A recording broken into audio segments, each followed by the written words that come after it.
কি আশ্চর্য না দুনিয়া, কি আশ্চর্য।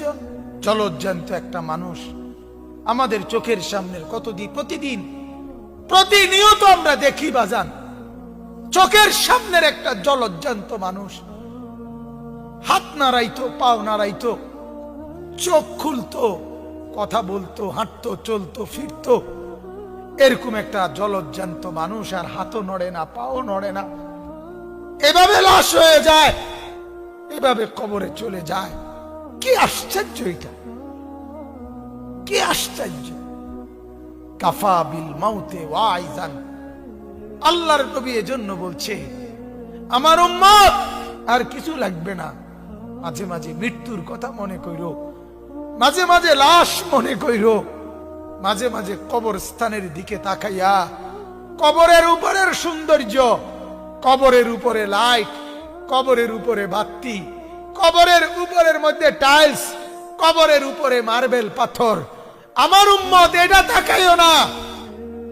এই তরতাজা মানুষটা যে একটা বালু লাগতে দিত না শরীরে, যে কোনদিন একটা জামা ময়লা পড়তো না, যে লেফ আর কম্বল ছাড়া ঘুমাইতো না, যে সোফা ছাড়া বসতো না, যে 3 বেলা খানা খাইতো, 2 বেলা নাস্তা করতো, যে কত মানুষের সাথে হাঁটতো ফিরতো, ওই জলজ্জান্ত মানুষটা ওই মাটির মধ্যে কবরের ভেতরে আলোহীন, বাতাসহীন, খাদ্য খাবার বসত ভিটা, কোন রকমের আসবাবপত্র ছাড়া এভাবে বছরের পর বছর পড়ে আছে।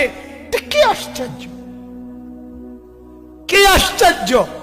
আল্লাহর নবী বলেন যদি শুধু এটা একবার ভাবো, মনোযোগ দিয়া, মন দিয়া কেউ যদি ভাবো দোস্ত, আল্লাহর নবী বলছে নসিহতের জন্য, ওয়াজের জন্য এটাই যথেষ্ট। আমাদের হাটহাজারী মাদ্রাসার একজন বড় বুজুর্গ আছেন, এখন একদম অসুস্থ হয়ে গেছেন, হযরত মাওলানা মুমতাজুল করিম বাবা হুজুর বলতো উনাকে, অনেক বড় আল্লাহ ওয়ালা বুজুর্গ আলেম।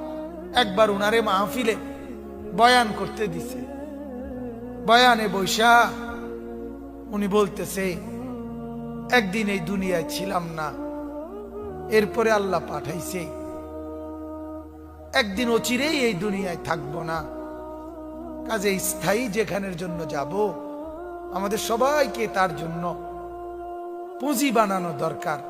ও আখির দাওয়ানা আলহামদুলিল্লাহ রাব্বিল আলামিন।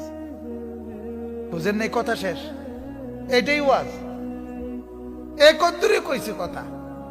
আর পুরা মজমা সিক্কেরে কাঁদছে যে হাই কি কইল, কি কইল, একদিন ছিলাম না, আসলাম, আল্লাহ পাঠাইছেন, চিরেই একদিন থাকবো না, অতএব যেখানে চিরস্থায়ী থাকবো